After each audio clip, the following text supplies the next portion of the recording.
본 방송에서 제공하는 투자 정보는 투자 판단에 대한 조언입니다. 방송에서 제공하는 주식의 가치, 가격 상승 및 하락에 대해서는 방송사에서 보장하지 않습니다. 실시간 정보 브리핑입니다. 바이든 중국산 철강 알루미늄 관세 3배 인상 추진. 조 바이든 미국 대통령이 중국 철강과 알루미늄에 대한 관세를 현재 7.5%에서 25%로 3배 인상하는 안을 추진한다고 AFP 통신이 현지 시간 17일 보도했습니다. 매체에 따르면 백악관은 바이든 대통령이 미국 근로자들이 중국의 철강과 알루미늄 제품들의 수입으로 인해 계속 불공정한 경쟁에 직면하고 있다면서 이 같은 정책의 집행을 고려해달라고 미국 무역대표부에 지시했다고 전했습니다. 무역대표부는 미국의 통상 정책을 진두지휘하는 대통령 직속 기구입니다. 뱅크 오브 아메리카 펀드 매니저들 갈수록 채권 투자에 회의적. 미국 펀드 매니저들이 채권에 대해 갈수록 회의적인 분위기가 포착됐다고 뱅크 오브 아메리카가 분석했습니다. 미국 경제 성장에 대한 낙관론은 강해지는 반면 연준은 인플레이션과의 싸움에서 이기지 못하고 있어 채권 투자에 어려움이 있다는 이유입니다. 이창용 총재 최근 환율 펀더멘털과 벗어나 일시적 현상일 것. 이창용 한국은행 총재가 최근 환율 변동성과 관련해 일시적인 현상이라고 판단했습니다. 이 총재는 현지 시간 17일 미국 워싱턴 DC에서 한국의 관점에서 보는 통화 정책에 대한 통찰을 주제로 열린 IMF 주최 특별 대담에 참석해 지난 몇 주 동안 국내 환율이 펀더멘털에 부합한 수준에서 다소 벗어난 것 같다면서도 이같이 말했습니다.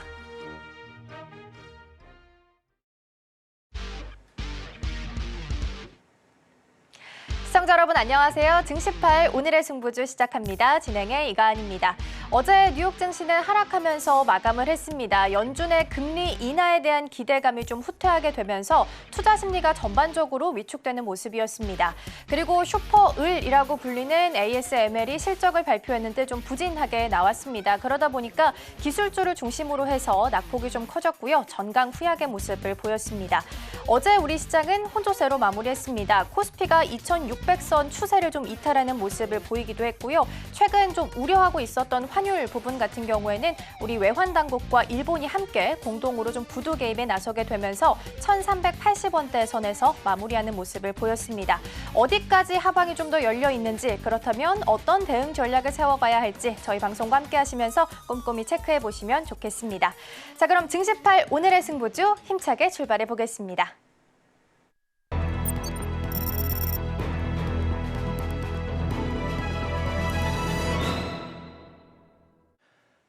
네, 안녕하십니까. 박정호 PD입니다. 자, 오늘 또 출근길 출근하시는 분도 계실 거고, 이제 집에서 이제 좀 주식 투자 전에 또 TV를 보고 계신 우리 시청자분들 오늘 아침 힘내시고요. 자, 그러면 일단 오늘의 승부주, 저희 이제 대표 종목들, 어저께 소개됐던 종목들의 수익률 먼저 화면으로 한번 만나보시면서 어떤 수익률을 거둔지 볼까요? 자, 유창희 대표님 수익률부터 보겠습니다. 자, 파마리서치, 와우. 자, 엊그제 종목도 14% 수익률을 내셨고, 어제 소개됐던 파마리서치도 지금 4.74% 수익을 냈습니다. 이게 하루치 수익률입니다. 그다음에 이제 우리 김성규 전문위원님도 한번 보죠. 스테이크 인베스트먼트가 자, 일단 수익률은 1.07%지만 하루 수익률입니다. 이제 종목명에서 보면 알 수 있듯이 이제 스틱입니다. 이제 기아 1단 넣고 가고 있는데 지금 1단 들어갔다고 보시면 될 것 같습니다. 자, 그러면 먼저 우리 유창희 대표님한테 간단하게 요즘에 중국 소비주 아주 인기가 대단한데요. 파마리서치에 대해서 AS 먼저 받아보죠. 네, 어저께 시장이 좀 안 좋았어도 중국 소비주들이 전체적으로 좋았어요. 네. 화장품하고 뭐 의료 미용기기 관련된 종목군들이 상승을 좀 많이 줬었고, 파마리서치도 일단 뭐 평균 수익률만큼은 상승하지 않았나 생각을 좀 하고 있습니다. 계속 말씀드리지만 최근에 중국 소비주들 조정이 나왔을 때도 크게 조정 나오기보다는 오히려 행보, 그러면서 어떤 분위기만 탄다라면 상승을 하려고 하고 있는 모습을 보여주고 있기 때문에 충분히 추가적인 상승 가능성 대비할 수 있지 않을까 생각하고 있습니다. 네, 역시나 일단 파마리서치는 하루치가 아닙니다. 지금 중국 소비주 우리가 집중해야 되고요. 만약에 보유하고 계신 분들 있으면 좀 더 들고 가시는 게 좋을 것 같다. 이렇게 좀 생각이 들었습니다. 자, 우리 김성규 전문위원님, 일단 스틱 인베스트먼트가 일단 기아 일단 넣었어요. 1.07% 수익률인데 몇 단까지 갈까요? 제가 봤을 때는 한참 더 올라갈 수 있지 않을까 싶은데요. 지금 여기 보면은 우선 외국인하고 기관 수급이 굉장히 강하게 지금까지 계속 들어오고 있었습니다. 그렇기 때문에 일단 스틱 인베스트먼트는 그 지금 봤을 때 굉장히 저평가돼 있다라고 지금 보고 있거든요. 외국인 기관들이. 그렇기 때문에 현재 상태에서 꾸준하게 바닥을 잡고서 올라가는 이 자리에 있다 그러면은 비록 지금 이렇게 약간 떨어지는 모습 보인다 할지라도 5일선을 잡고서 가고 있기 때문에 오늘 다시 반등이 들어오고 강하게 오히려 치고 올라갈 수 있는 모멘텀들은 충분히 있다 이렇게 보고 있습니다.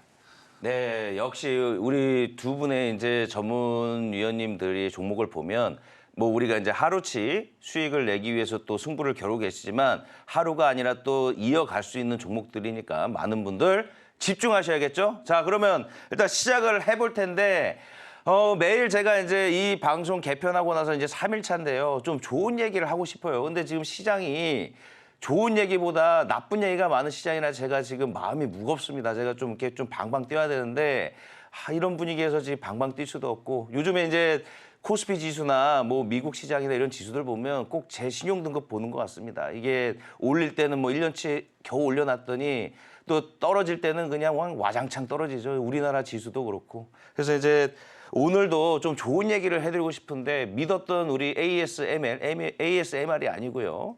자, 이제 반도체 장비 중에서 이제 슈퍼 갑인 듯 하면서 의리죠, 이 기업이. 근데 이 기업에 대해서 이제 어제 실적을 다들 기대를 했는데 이제 기대 이하의 실적을 좀 냈습니다. 그러다 보니까 또 믿었던 이제 8만, 9만 달려가도 우리 삼성전자 와장창 무너지고 잇따라서 이제 SK 하이닉스, 한미반도체 또 무너졌는데 이게 뭐 시장이 어떻게 해야 될지 지금 많은 분들이 지금 출근하시면서 개장 전 기다리시면서 지금 좀 심란하실 것 같은데 유창인 대표님 보실 때 이 반도체 뭐 ASML이 어쨌든 숫자적으로는 안 좋게 나왔지만 좀 좋은 얘기 좀 해줬으면 좋겠어요. 근데 뭐 일단은 어저께 미국 증시에도 이거 영향을 받았던 것 같아요. 엔비디아가 3.8% 정도 조정을 받았고요. 뭐 ASML은 어저께 7% 미국 시장에서 그리고 AMD도 5%, 특히 ARM이 11% 조정이 나왔거든요. 그런 것을 가지고 감안한다라면 마이크론 테크놀로지도 한 4% 정도 조정이 나왔기 때문에 아무래도 좀 반도체에 관련된 종목군들이 우리나라도 오늘 좀 영향이 있을 수 있다. 특히 최근에 보면 의외로 그러니까 중대형주 종목군들은 안 빠지고 있었고 삼성전자라든지 하이닉스가 조금 조정이 나왔었거든요. 그래서 오늘 같은 날 삼성전자 하이닉스가 좀 버텨주는지 여부가 상당히 중요하지 않을까 생각을 좀 하고 있고요. 그리고 이제 좀 너무 늦게 하지만은 그래도 오늘 좀 기대를 해볼 수 있는 게 우리나라 시간으로 한 3시쯤일 겁니다. 제가 알기로는. TSMC가 실적 발표를 하는데 뭐 TSMC 같은 경우는 이제 거의 매월 그 매출 동향을 보고를 하거든요. 그래서 특별한 거는 이미 어느 정도 이제 그동안 나쁘지 않게 발표한 게 있기 때문에 그 기대감이 그렇게 나쁘지 않지만 좀 주의해야 될 부분들이 지진이죠. 이 지진의 여파가 2분기 혹은 3분기의 전체 실적에 어떻게 미치는지 여부를 이제 오늘 발표할 가능성이 높기 때문에 그러한 것에 포커스를 맞추면서 접근하는 게 맞지 않을까 판단하고 있습니다. 네, 우리 유창희 대표님 아주 중요한 포인트 짚어주셨는데 저도 이제 어쩌다 보니 경쟁업체인 TSMC를 좀 응원하게 됐습니다. 이제 TSMC의 오늘 실적에 따라서 이제 우리나라 시장에 이제 반도체 기업들의 이제 또 성적표가 달라질 것 같은데 또 여기서 또 중요한 얘기 해주신 거 있죠. TSMC 실적보다 또 중요한 게 지진 여파를 따라서 원래 이제 뭐 장비에 들어가는 이제 주문 건수 있잖아요. 장비 단으로 이제 TSMC가 얼만큼 주문을 해야 되는데 이거에 어느 정도 여파가 있을지 그 발표를 좀 주목해 보셔야 될 것 같습니다. 자, 김성규 의원님한테도 좀 질문을 좀 할게요. 이제 항상 이 CEO 분들도 힘들 것 같습니다. 이제 항상 1분기 실적 안 좋게 나오면 항상 하는 멘트 있잖아요. 일회성 비용 때문에 그랬습니다. 이제 뭐 하반기엔 좋아질 겁니다. 그럼 ASM의 하반기 진짜 좋을 것 같아요? 제가 봤을 때는 이제 반반이라고 보고 있는데 그래도 지금 우리가 조금 기억을 해둬야 되는 게 이 전공정 장비로 보통 들어가잖아요. ASML 같은 경우, 스몰 같은 경우 EUV를 비롯해가지고 그 이외에도 여러 가지 장비들 5나노부터 해가지고서는 이 장비들이 있기 때문에 이 장비들이 만약에 선 발주가 됐을 경우에는 일단 선급금 얼마 정도를 받고 나가지고서 이에 따라서 매출이 늘어납니다. 즉 지금 현재 봤을 때 TSMC하고 삼성전자가 결국은 미국에다가 공장을 짓는다 그랬을 땐 충분히 여기에 대해서는 반등할 수 있는 여지는 있고요. 지금 굉장히 그 여러 가지 지금 현재 제가 봤을 때 반도체 빅4라 부르는 미국 종목이 엔비디아, 그다음에 마이크로 스트래티지, 그 다음에 이제 그 슈퍼 마이크로 컴퓨팅, 그리고 AMD 이렇게 4개를 지금 보고 있는데 얘네들이 거의 대부분이 지금 헤드앤숄더를 만들고선 떨어지는 자리에 있습니다, 사실은. 그렇기 때문에 여기서 약간의 조정은 있을 수 있겠지만은 그럼에도 불구하고 충분히 올라갈 수 있는 여지가 있고 여기에서 이제 우리가 즉 쉽게 해서 아시아권에 있는 국가들이 여기 미국에다가 다시금 공장을 짓는 이런 것들이 일어났을 때 그리고 제가 화요일에 이제 말씀드렸듯이 지금 계속해가지고 반도체에 대해 가지고선 더욱더 전망이 커지고 있고 그 다음에 전체적인 그 생산량들이 늘어나는 걸 봤을 때 그럼 ASML도 심심하면 AS를 가야 되거든요. 그러면 그런 부분에 대한 이익이라든가 이런 걸 봤을 때는 충분히 반등이 가능할 것이라고 보고 있습니다. 네, 감사합니다. 그리고 이제 또 두 번째 또 질문을 좀 드려야 되는데 또 좋은 거 좀 질문하고 싶습니다, 저도. 근데 또 안 좋은 느낌인데 이게 저는 좀 애매하긴 하거든요. 오늘 이제 미국에서 연준 베이지북 발표를 할 때 여기까지는 좋았어요. 그래도 뭐 낙관적으로 참 이렇게 또 긍정적으로 좀 본다 싶었는데 갑자기 이제 바이든 대통령께서 희한한 또 발표를 하셨죠. 이제 중국 철강 알루미늄에 대해서 3배의 관세를 인상하겠다. 이것도 미중 무역 분쟁 또 시작이 되는 거 아닌가? 지금 가뜩이나 지금 악재가 쌓여가는데 여기에 또 다시 큰 두 국가가 또 무역으로 붙으면 또 우리나라의 수혜주도 있겠지만 또 떨어지는 주식들도 많을 텐데요. 이것도 심각하게 바라봐야 되나요, 이거? 뭐 좀 더 지켜볼 필요가 있다 생각 좀 하고 있어요. 왜냐하면 뭐 바이든이 이제 선거 때문에 그런 발언을 한 것이고 또 이게 내일 당장 딱 땅땅땅 해서 결정나는 건 아니기 때문에 선거 결과에 따라서 좀 변경될 가능성도 충분히 있다 생각 좀 하고 있고요. 우리나라 기업 같은 경우가 이제 수혜를 입을 수 있는 쪽은 일단 뭐 그 미국 쪽에 수출이 좀 많은 쪽이 이제 전통 철강보다는 제강 쪽이거든요. 그렇기 때문에 뭐 세아제강이라든지 이런 기업들이 좀 반사이익을 누릴 수 있는 부분들이 있지 않을까 생각을 좀 하고 있고요. 그리고 이제 만약에 중국이 또 이제 항상 여기에 대응하는 게 히토류 이런 거 아니겠습니까? 그런 것을 본다라면 뭐 히토류 관련된 기업이라든지 또 이슈들이 그쪽에 좀 몰린다라면 저는 오히려 그 현대 비엔지 스틸 같은 경우가 자회사가 있지 않습니까? 그런 부분들이 또 이슈가 될 수 있지 않을까 생각 좀 하고 있어요. 그래서 뭐 철강 쪽을 본다라면 약간 제강 쪽을 좀 보시면 좋겠고, 그 다음에 히토류 관련된 걸 본다라면 중소형주가 막 급등을 해서 좀 부담이 된다라면 부담될 수 있다라면 뭐 현대 비엔지 스틸 같은 경우도 충분히 좀 중대형주 단에서는 대안주가 될 수 있지 않을까 생각하고 있습니다. 네, 그리고 이제 또 우리 김성규 전문가님 또 제가 어제도 살짝 재밌는 질문 했었는데 이번에도 좀 질문을 할게요. 네. 어쨌든 미국에서 이제 오랜 기간 좀 계셨었으니까 지금 이제 전통적으로 이 펜실베니아라는 곳이 경합되는 주잖아요. 네네. 이쪽에 이제 철강 산업이 좀 제 짧은 지식으로는 그쪽에 철강 산업 쪽이 좀 집중된 걸로 알고 있는데 여기 표심을 얻으려는 거 아니냐 이런 느낌도 있는데 어떻게 보세요? 일단은 저도 봤을 때 그런 느낌이 좀 있고요. 현재 그 스윙 스테이트 7개 중에 6개가 지금 현재 트럼프한테 우세하거든요. 그러다 보니까 하나라도 당겨 올려 그러면 일단 펜실베니아 쪽에 이제 그 피츠버그부터 해가지고 여러 스틸 관련돼 있는 도시들이 많이 있습니다. 그러니까 이런 부분에 대해서 아무래도 표심을 얻어서 하나라도 좀 더 이제 선거인단을 가져와야 되잖아요. 그러니까 선거인단 가져오기 위해서 일단 표심을 그렇게 몰아간다라고 보고 있는데 지금 이 바이든 대통령이 이렇게 얘기한 게 사실 어떻게 보면 이전에 트럼프 대통령이 했던 정책하고 똑같거든요. 그러니까 이게 여기에서 나오는 것들로 보면은요. 사실 지금 US 스틸이 굉장히 지금 큰 문제가 있었습니다. 사실 이전에 신일본 제철에서 이걸 인수한다 그랬을 때 그 의회에서 들고 일어나 가지고서 막았잖아요. 이게. 그러니까 그런 것들로 봤을 때 지금 미국에서는 제조업 부분에 대해서는 그야말로 결사사수를 해야 된다는 그런 입장을 계속 볼 수밖에 없고 이런 분위기는 아마 올 대선 연말까지는 계속하지 않을까 이렇게 보고 있습니다. 알겠습니다. 이제 우리 방송의 특징이 또 우리 유창현 대표님의 또 이렇게 포인트 들어볼 수 있고 또 이렇게 가끔씩 이제 미국 관련된 이슈 나오면 또 여기 현지 같은 느낌의 대답을 들을 수 있는 아주 알찬 방송이죠. 자, 우리 시청자분들 그러면 오늘 이제 두 전문가님께서 준비하신 이슈를 이제 화면으로 한번 만나보시겠습니다, 이제. 네, 우리 유창현 대표님은 이렇게 시장 좀 힘들 때 역시나 견조한 수급에 이제 있는 기업을 집중하자고 하셨고, 우리 김성규 전문가님은 조선주 얘기하셨습니다. 조선주. 제가 원래는 유창희 대표님한테 항상 먼저 질문했는데 제가 또 조선주에 좀 민감하거든요. 아, 네.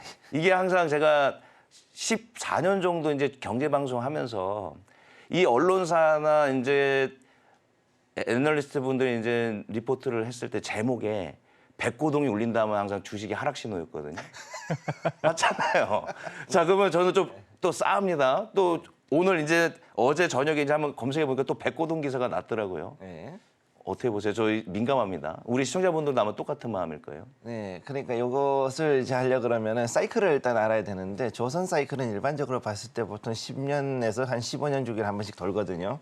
근데 중요한 거는 이 조선 사이클이 한번 돌 때 특징이 뭐냐면은 와장창 크게 올라갔다가 빠지면 한번 확 빠져가지고서는 장기간 옆으로 횡보한다는 특징이 있는 거죠. 그게 17년이나 그랬잖아요. 그랬죠. 예. 그러니까 이게 왜 그랬느냐를 이제 우리가 알아야 되는데 이게 왜냐하면 배라는 것이 그냥 한번 만들면 주구장창 쓰는 게 아니고 이제 선급협회라는 게 있습니다. 그러면 선급협회에서 이거를 체크를 해가지고 이 배 좀 더 써도 되겠어요 하고 수명 연장 오케이 사인을 받아가지고 끌어가야 되는데 그동안은 선급사들이 굉장히 많은 물동량이 있다 보니까 이거를 가지고서는 어떻게든 꼬물배라도 끌고 다녔어야 됐단 말이죠. 그랬는데 이제는 어떻게 됐냐. 2020년부터 IMO 2020이라는 게 나오면서 이제부터 저유황 벙커 CU를 쓰는 배만 하든가 친환경 배를 하든가 아니면은 전부 다 못 쓴다. 이렇게 이제 나오게 되니까 갑자기 2020년부터 해가지고서는 엄청난 그 상선의 수요가 증가하게 된 겁니다. 그래서 여기에 대해 가지고서 이제 다시금 많은 그 수주 경쟁이 벌어졌고 거기에 맞춰가지고 이제 이렇게 가게 된 건데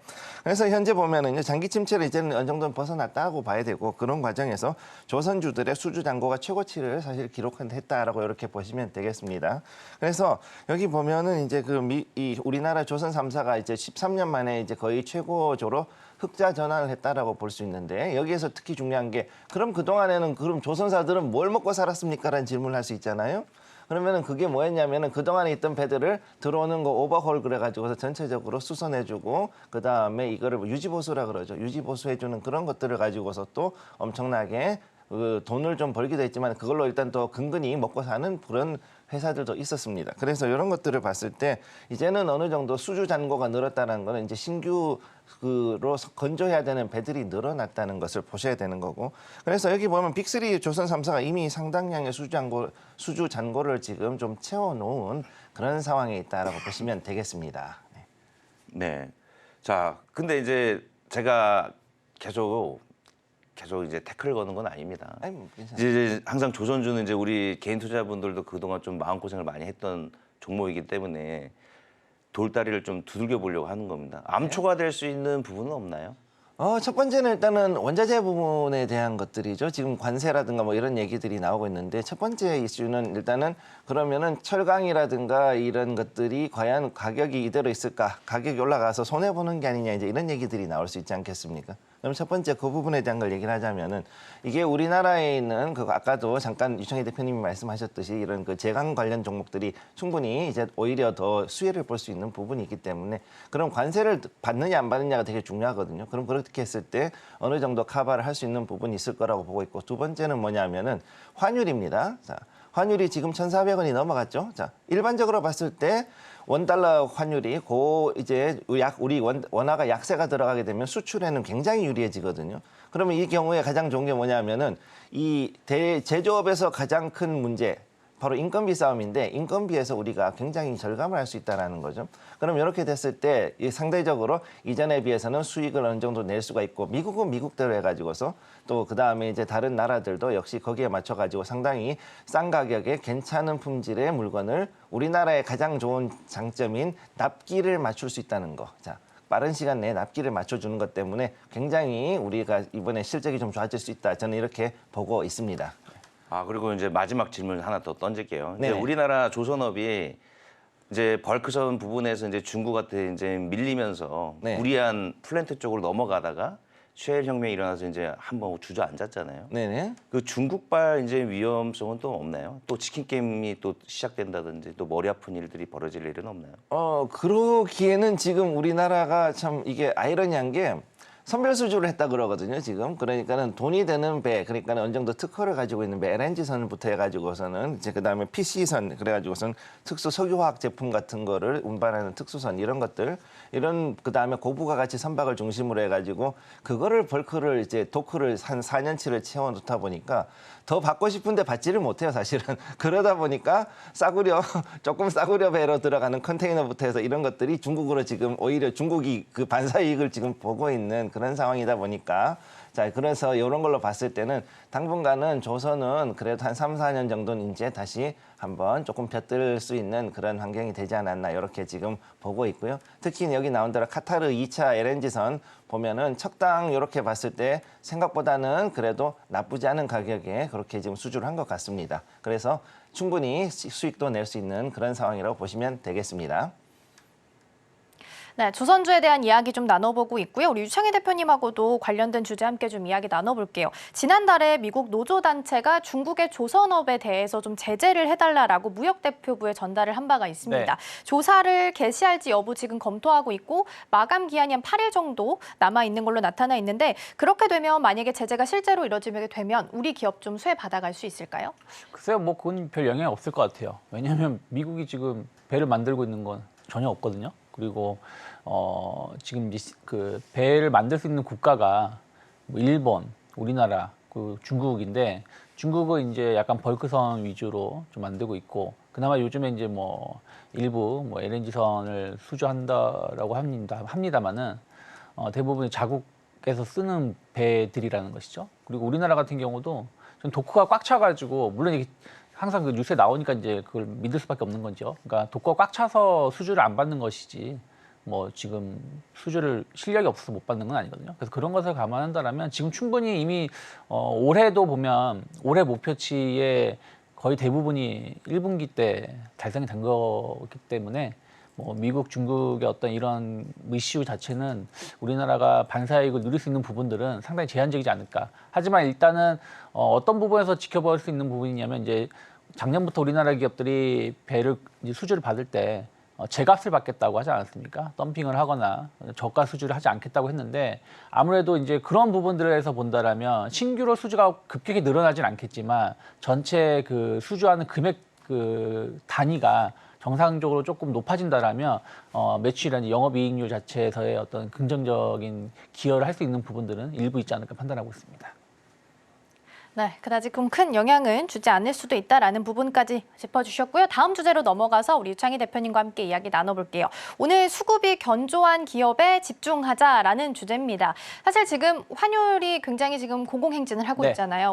원화가 약세 보이고 있고 지금 달러가 강세 보이고 있기 때문에 수급이 흔들리고 있는 상황이거든요. 그중에서도 견조한 기업들 남아있죠. 네, 충분히 지금도 좋은 수급을 보여주고 있는 기업들 많다 생각하고 있어요. 뭐 대표적으로 삼성전자 같은 경우는 뭐 어저께인가요? 어제인가도 한 1,000억 정도 순매수가 유입됐거든요. 외국인들의 순매도를 보여줌에도 불구하고. 그래서 수급이 긍정적인 기업들은 여전히 많이 있다 생각하고 있는데 일단 4월 달 들어서 좀 시장이 좀 많이 좀 가라앉는 모습이죠. 특히 이제 이번 주 들어서는 이란 이슈가 또 있고 또 미국 같은 경우는 갑자기 파월이 변심했다고 하면서 어저께도 우리가 말씀드렸습니다만은 약간 금리 인하가 지연될 수 있다는 우려감들 이런 것들이 또 환율을 또 자극하는 거 아니겠습니까? 그래서 오늘은 이제 역외 환율을 본다라면 화면을 좀 보여드린다면 지금 1,370원대까지 역외 환율이 떨어져 있기 때문에 어저께도 좀 환율이 많이 이제 안정화됐습니다. 그래서 추가적으로 환율이 떨어진다라면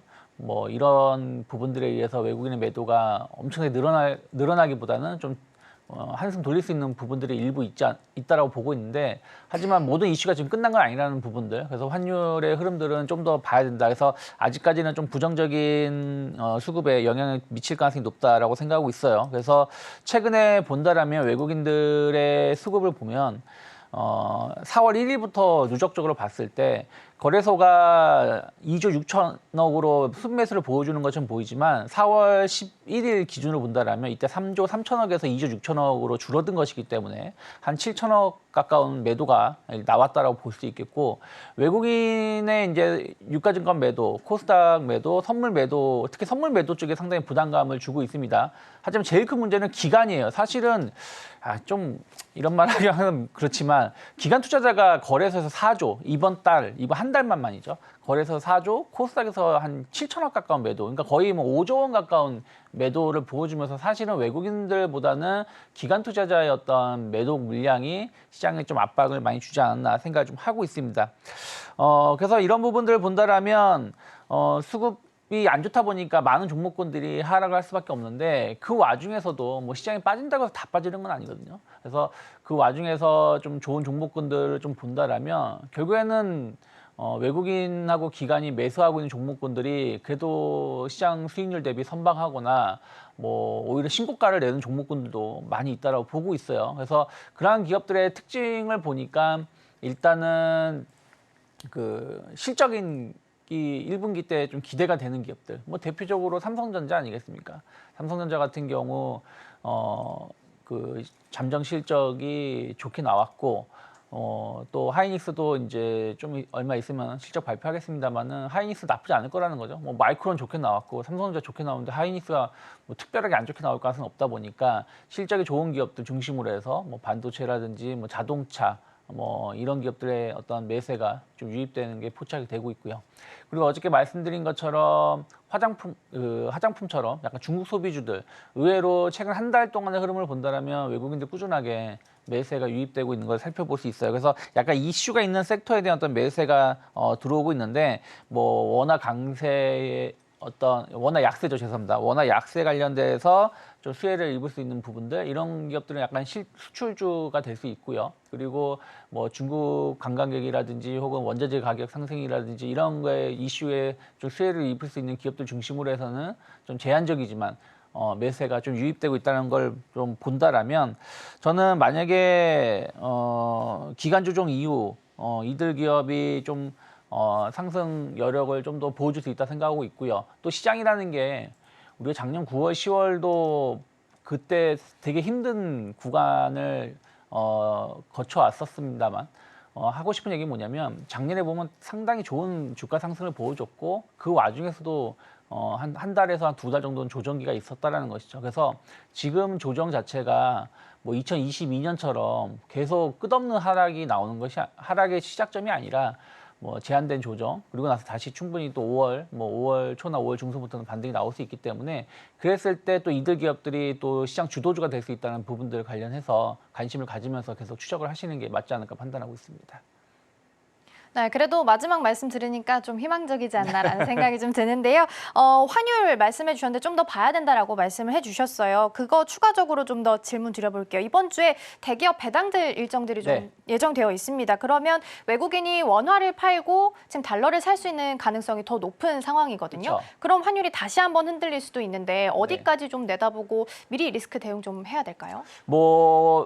그냥 뭐 부정적인 전망을 한다라면 일단은 작년 2022년이죠. 2022년에 그 환율의 고점대가 1,420원대였습니다. 그때 이제 뭐 그때는 미국이 계속해서 금리를 올리는 상황이었고 또 그때 당시에 우리나라 같은 경우는 이제 그 영국의 연기금 사태가 발생을 하면서 레고랜드 사태가 또 부실 PF 이슈가 있으면서 환율이 좀 약간 치솟았던 부분들이 좀 있었거든요.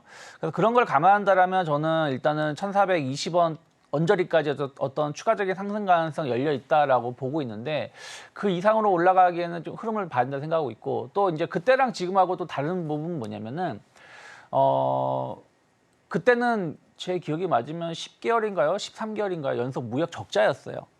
그런 상황에서 어떤 이런 이슈들이 있었던 것이고 지금은 어쨌든 1분기만 본다고 하면 제가 알기로는 90억 달러 경상수지 흑자입니다. 그리고 배당으로 역외 송금이 되는 금액은 한 30억 불 정도, 그 30억 불 전후로 예상이 되고 있기 때문에 그 정도는 충분히 소화를 할 수 있는 경상수지 흑자를 보여주고 있기 때문에 여기에 따른 환율의 변동성은 좀 제한적이지 않을까. 또 이미 시장에서 그런 것들이 이미 일부 반영되고 있는 부분도 있거든요. 갑자기 4월 30일자로 송금하는 게 아니라 지금부터 순차적으로 송금하는 부분들이 있기 때문에 일정 부분 그 기간이 지나게 된다라면 조금 안정화되는 데는 도움이 될 수 있다 생각하고 있습니다. 좀 뜬금없는 얘기일 수도 있는데요. 지금 이제 수급 얘기를 하셔가지고 신용잔고도 어떻게 보면 수주잖아요. 아, 수급이잖아요. 근데 지금 신용 융자 자금이 네. 대략 올해 초에 이제 19조 한 5천억 정도 가다가 네. 좀 떨어지듯이 보였는데 또 최근에 또 잔고가 올라가거든요. 네. 이걸로 인해서 조금 수급이 꼬일 가능성은 없나요? 갑자기 시장이 급락하는. 그럴 수 있죠, 충분히. 특히 이제 신용잔고, 그러니까 우리가 항상 이제 제가 시장을 분석을 해드릴 때 하락장이 단기적 조정이 나왔을 때 말씀드린 것 중에 하나가 뭐냐면, 처음에는 조정이 그냥 나왔을 때는 큰 문제가 없지만 코스닥 같은 경우는 지금 고점 대비 10% 가까운 조정이 나왔어요. 그리고 코스피 같은 경우도 고점 대비 어쨌든 7% 정도 조정이 나왔는데 여기서 조금 더 하락을 보이게 된다면 우리가 매도라는 게 주도적인 개인 투자자의 주도적인 매도가 있고 비자발적인 매도가 있어요. 그러니까 자발적인 매도는 내가 팔고 싶어서 파는 거거든요. 근데 비자발적인 매도는 내가 팔고 싶지 않은데 담보 비율이 떨어지기 때문에 어쩔 수 없이 강제로 매도하는 거 아니겠습니까? 반대 매매라는 게. 그래서 여기서 추가적인 하락이 나온다라면 충분히 반대 매매에 대한 우려감들은 있을 수 있다 생각 좀 하고 있어요. 근데 항상 방송을 하면서 저도 이제 방송을 한 지가 거의 이제 한 4, 5년 정도 되었는데 시장이 조정이 나올 때 결국에는 개인 투자자의 어떤 이 투매라는 게 아까 말씀드린 것처럼 비자발적인 투매 신용 물량의 반대 매매가 나온 다음에 시장은 좀 단기 바닥을 찍고 반등을 줬거든요. 그래서 그런 것들이 좀 나올 수 있다는 부분들 항상 좀 대비를 하고 시장을 바라봐야 되지 않을까. 근데 또 그게 매도가 나왔을 때는 또 나쁘게도 기관 투자가 싹 바닥하는 경우가 많았기 때문에 어찌되었든 외국인하고 기관의 수급이 쏠리는 부분들에 대해서 계속 주목을 해봐야 되지 않을까 판단하고 있습니다. 네, 외국인과 기관 투자자의 눈이 어디로 향하는지 먼저 확인해 보시면 좋을 것 같습니다. 이어서 주제별로 관련주들 함께 살펴보겠습니다. 오늘 먼저 김성규 전문가님과 함께 관련주 보겠습니다. 조선 관련주 좀 살펴볼까요? 네, 지금 보면은 우선 조선 같은 경우 지금 그동안에 굉장히 장기적으로 횡보 아니면 조정을 조금 받았기 때문에 많은 분들이 여기에 대해 가지고서는 좀 속상해하시는 분들이 많을 거라고 생각합니다. 그리고 또 여기에서 또 좀 떨어지고 있기 때문에 과연 이게 더 올라갈 수 있는가라는 그런 희망을 좀 많이 잃으신 분들이 있는데 지금 이렇게 떨어졌을 때 보통 이제 여기에서부터 저가 매수가 들어가는 것이 일반적이라는 거죠. 그래서 지금 봤을 때는요, 일단 삼성중공업이나 일단 뭐 HD현대, 그다음에 이제 또 이제 여기에 한국조선, HD 한국조선해양 주로 요즘 봤을 때 아주 그 HD 즉 이전에 현대중공업 그룹 계열사들이 굉장히 많은 그 힘을 좀 쓰고 있고 그다음에 이게 지주사나 계열사들뿐만이 아니라 그다음에 전기차 충전 그러니까 현대 일렉트릭, HD 현대 일렉트릭 같은 이런 종목들 같은 경우 계속 우상향하고 있거든요. 그러면은 이런 걸로 봤을 때 앞으로 HD 현대중공업을 기반으로 해가지고서 있는 그 주들을 중심으로 해서 삼성중공업이나 STX, 그다음 STX중공업, 그다음에 또 하나오션 같은 경우도 역시 올라갈 수 있고 최근에 편입됐던 현대힘스 같은 이런 종목들도 생각보다 나쁘지 않을 것으로 보입니다. 현재 이걸 왜 제가 말씀을 드리냐면은 IMO 2020이라는 새로운 친환경 요소가 등장함에 따라서 선박 엔진에 대한 수요가 굉장히 늘어났기 때문에 이 HSD 엔진이라든가 그다음에 STX 그다음에 여기에 있는 그 현대힘스 같은 엔진 관련 회사들은 앞으로도 충분히 더 올라갈 수 있고 그다음에 선박 관련되어 있는 이런 그 여러 소부장들이 또 앞으로도 상당히 주목을 많이 받을 수 있다는 거를 여러분들이 좀 기억을 해두셨으면 좋겠습니다. 그래서 여기에서 봤을 때는 지금 오히려 저가 매수의 관점으로 봤을 때는 굉장히 좋은 종목이라는 걸 보실 수가 있고요. 그다음에 삼성중공업 같은 경우도 지금 보시면은 여기에 보시면은 지금 이 자리가 되게 지금 재미있는 자리입니다. 옆으로 지금 횡보하고 있죠. 이렇게. 그렇기 때문에 이 자리에서 봤을 때는 여기에서 언제든지 치고 올라갈 수 있는 자리에 와 있다. 즉 이 자리가 이 횡보 라인에서 언제든지 위로 올라간다 그랬을 때는 한번 강하게 올라갈 수 있는 라인에 지금 와 있죠. 전체적으로 봤을 때는 자 이렇게 보셨을 때 이 횡보 라인 안에서 지금까지 계속 끌어왔어요. 몇 년을 자그마치 한 7, 8년 이상을 이렇게 끌어온 걸 보실 수가 있는 거죠. 그러면 이 안에서 들어와 있을 때 지금 이 저가 매수의 찬스라고 봤을 때는 오히려 올라가는 것도 나쁘지 않은 그런 종목이라고 보시면 되겠고요. 따라서 이런 걸로 봤을 때 저가 매수 그리고 지금 들고 있는 분들은 이제 여기에서 손실을 조정을 어느 정도는 좀 더 이제 만회할 수 있는 그런 기회가 있다는 것을 기억해 두시면 좋겠습니다. 네, 조선주 관련해서 좀 살펴봤습니다. 대표님, 근데 HD 현대 마린 솔루션 이 종목 이제 상장할 예정이잖아요. 근데 엔젤 네. 로보틱스가 예전에 상장 예정일 때 로봇주 전반적으로 힘을 같이 보태줬던 기억이 있거든요. 네. 그럼 반대로 이번에는 HD 현대 마린 솔루션이 상장을 하게 된다면 조선주 전반적으로 함께 힘을 좀 보태줄 수 있다고 보시는지요? 뭐 충분히 그럴 수 있다 생각 좀 하고 있어요. 근데 이제 조선주하고 로봇주하고 좀 다른 점은 로봇주는 뭐 레인보우 로보틱스라든지 뭐 두산 로보틱스처럼 굵직한 기업도 있지만 상당히 대부분의 기업들이 다 중소형주 기업들이에요. 그러니까 작은 이슈에 관련된 기업들이 급등을 세를 보여줄 수 있습니다.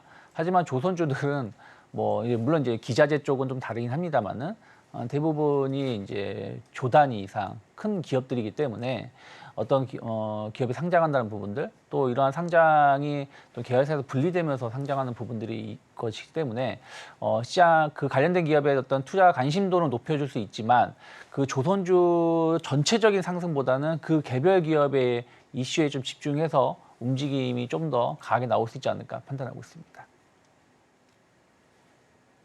네, 근데 이제 조선업이 그 이제 자꾸 이제 좀 저는 경계를 하는데 근데 이제 최근에 이제 킹달러라고 하죠. 네, 이제 어쨌든 전통적인 환율 수혜주가 또 조선주 않겠습니까? 그렇습니다. 예. 근데 이제 또 항상 이게 보면 개인 투자자들 또 답답한 게 뭐냐면 어떨 때는 킹달러라고 해서 좋게 보다가 또 뭔가 시장 안 좋아지고 이제 하락빔이라고 하죠. 하락빔 맞으면 또 그 킹달러가 갑자기 원자재 핑계 대면서 이제 킹달러 수혜로 좋을 뻔했는데 원자재 가격이 이제 구입 비용이 늘어나면서 수익성이 악화됐다. 뭐 이런 걱정은 안 해도 되나요?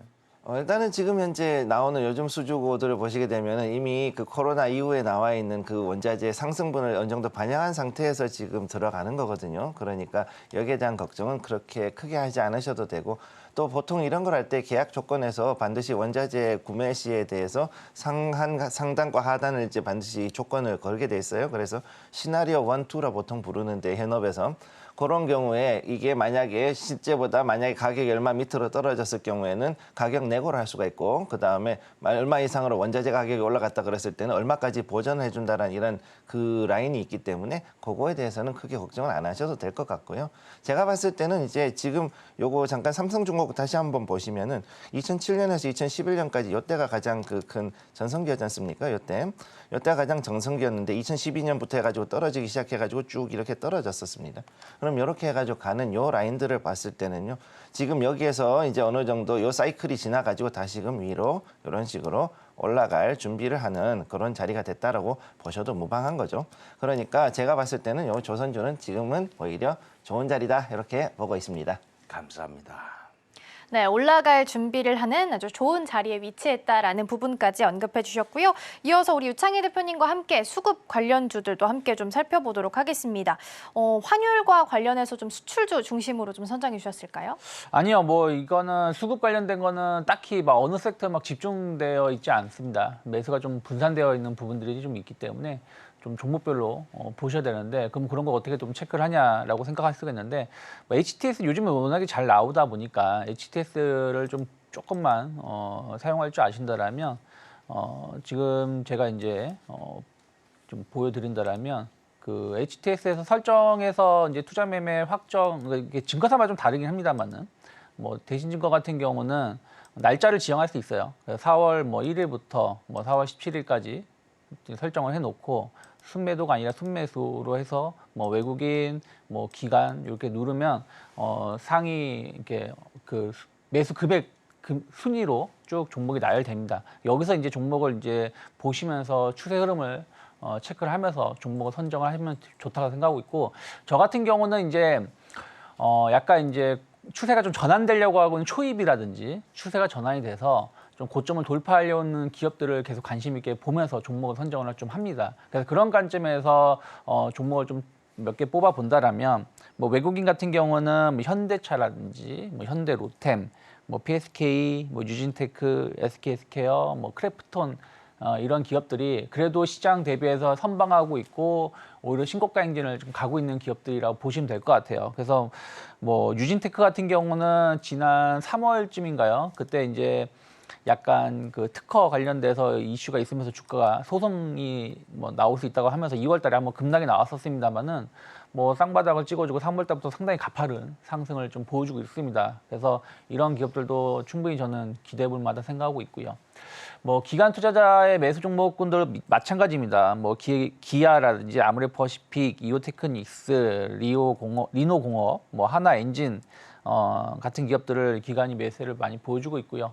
근데 이제 외국인 기관 공통적으로 매수 상위 종목군들의 섹터는 일단 반도체가 좀 많습니다. 아무래도 뭐 실적에 대한 어떤 기대감들, 삼성전자, 하이닉스의 수혜를 입을 수 있는 부분들이 있으니까요. 그리고 이제 뭐 실적 기대감, 뭐 완성차 업체라든지 또 중국 소비주 뭐 이런 쪽에 대해서의 흐름들이 나오고 있고요. 특히 이제 우리가 트레이딩 관점에서 조금 높은 수익률, 상대적으로 수익률을 좀 기대해서 종목을 선정을 한다라면 과거에도 그렇고 최근에도 그런 게 많이 보여지는 게 외국인이 공격적으로 매수하는 종목군들보다는 기관 투자자가 좀 공격적으로 매수하는 종목군들이 주가 상승 탄력도가 좀 더 높기 때문에 만약에 좀 트레이딩을 좀 잘 하신다라면 기관 투자자의 매수 종목을 조금 더 관심 있게 보면서 접근하시는 것도 나쁘지 않다 판단하고 있습니다. 네, 현대차나 기아, PSK 등 외국인과 기관 투자자들의 눈을 좀 쫓아서 움직여보시면 좋지 않을까 싶습니다. 자, 이렇게 해서 관련주들까지 함께 만나봤고요. 가장 중요한 오늘의 승부주 함께 확인해 보시죠.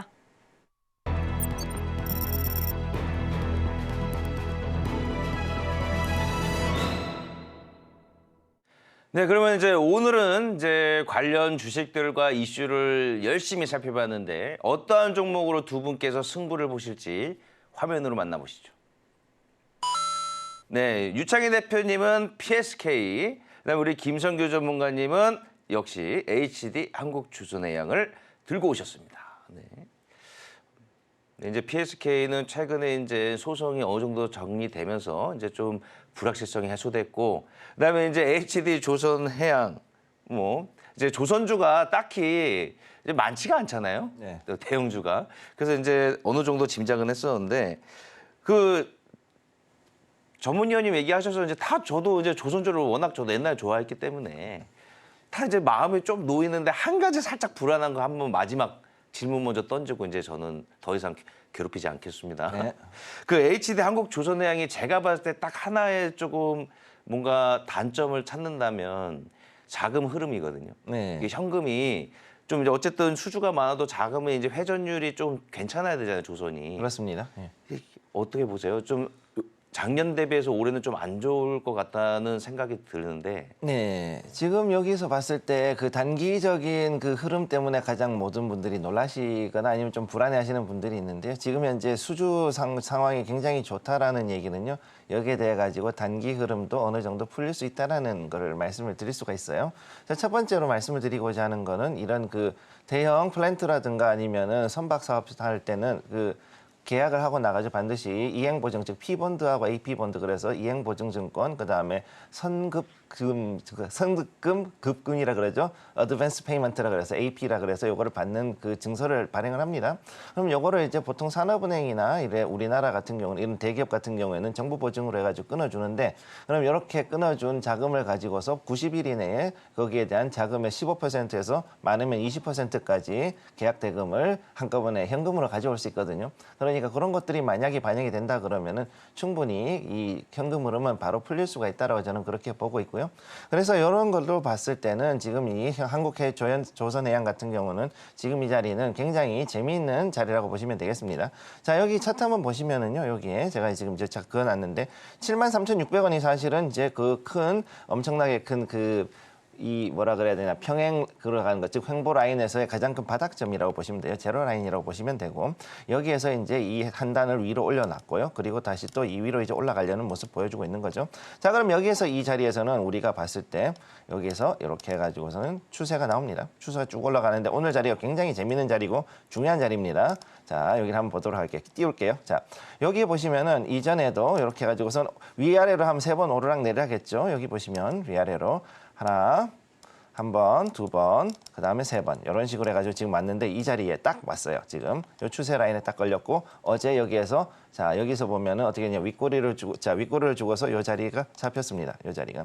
자, 그럼 요거에 무슨 뜻이냐면은 여기에 요 첫 번째 라인하고 똑같은 모습 보여주는 거죠. 자, 여기 보시면은 첫 번째로 나왔던 요 자리. 여기에서 봤을 때 보통 이렇게 잡아주고 나면 그 다음에 어떻게 되냐. 장대 양봉이 나왔어요. 이런 식으로. 장대 양봉이 이렇게 나오고 여기도 역시 마찬가지 며칠간의 상승이 나왔기 때문에 오늘의 이 자리는 만약 시초가에서 잘 공격을 한다 그랬을 때는 강력한 상승을 볼 수 있는 자리이기도 하고 또 세 번째이기 때문에 여기서는 잘만 한다 그러면 이 위에 상단을 뚫을 수 있는 자리죠. 그렇기 때문에 제가 봤을 때 여기에서는 첫 번째 자리 매수가 11만 2,300원에서 만약에 잡았다 그랬을 때는요. 우리가 목표가는 여기에서는 12만 3천 원까지 여기 제가 조금 높게 잡았습니다만 원래는 1차 목표가는 12만 3천 원까지 이 자리까지는 제가 한번 잡아줄 수 있는 자리라고 볼 수 있고요. 이렇게 그다음 여기를 뚫었을 때 만약 2차를 잡는다 그러면 한 13만 원 근처까지는 충분히 올라갈 수 있는 자리다. 이렇게 말씀을 드리겠습니다. 네, 먼저 첫 번째 주제와 관련한 승부주로는 HD 한국조선해양 꼽아주셨습니다. 오늘 좀 상방에 열릴 수 있는 가장 중요한 자리다라고 말씀해 주셨으니까요. 흐름 함께 보시면 좋을 것 같고요. 우리 유창희 대표님과 함께 승부주 이야기 나눠보겠습니다. PSK인데요. 램 리서치와의 지금 특허 소송에 있어서 일부가 좀 승소된 걸로 나타났습니다. 그래서 오늘 장에서 조금 더 주목해봐야 될까요? 뭐 그런 부분들도 저는 있다 생각을 좀 하고 있고요. 뭐 어저께 같은 경우도 약간 이제 이슈가 좀 있었음에도 불구하고 그러니까 전체적으로 반도체 관련된 기업들이 막판에 좀 조정이 나왔음에도 불구하고 PSK는 조정이 별로 없었다는 걸 본다라면 조금 더 수급의 힘을 좀 더 받아갈 수 있지 않을까 생각을 좀 하고 있는데요. 일단 뭐 스트립 장비 관련해서 글로벌 점유율 1위입니다. 물론 이제 우리나라에 하이닉스, 삼성이 있기 때문에 뭐 그럴 수 있다라고 생각하실 수 있겠지만 어쨌든 전체 이 회사가 차지하고 있는 점유율이 한 80% 정도 차지하고 있는 걸로 알고 있거든요. 그래서 이 부분에 대한 어떤 매력도 계속 가져갈 수 있다 생각하고 있고요.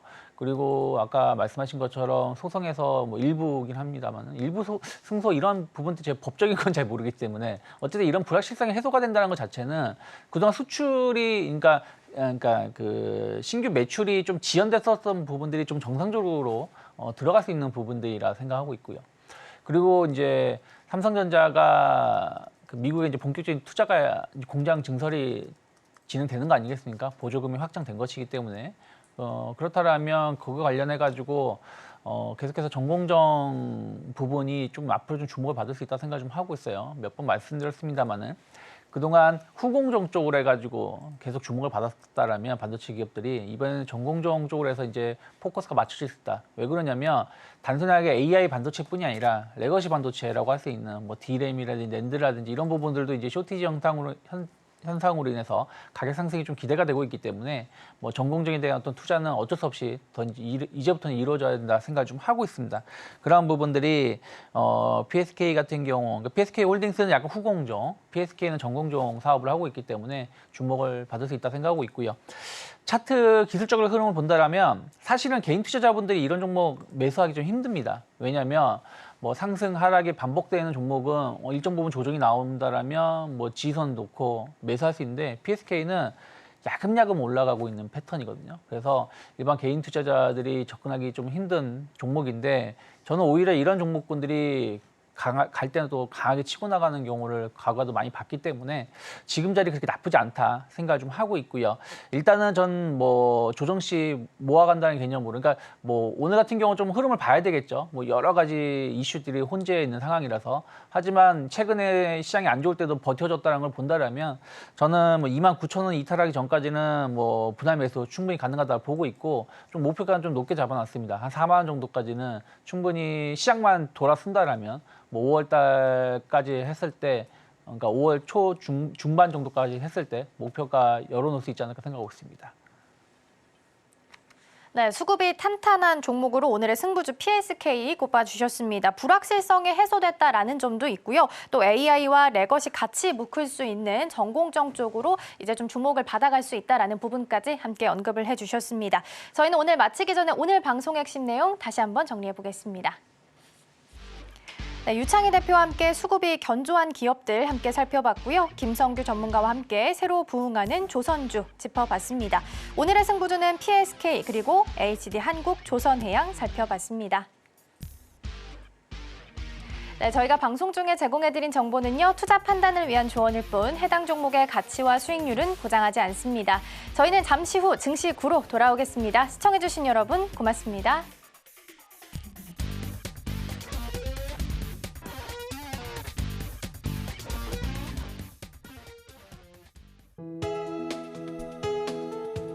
본 방송에서 제공하는 투자 정보는 투자 판단에 대한 조언입니다. 방송에서 제공하는 주식의 가치, 가격 상승 및 하락에 대해서는 방송사에서 보장하지 않습니다.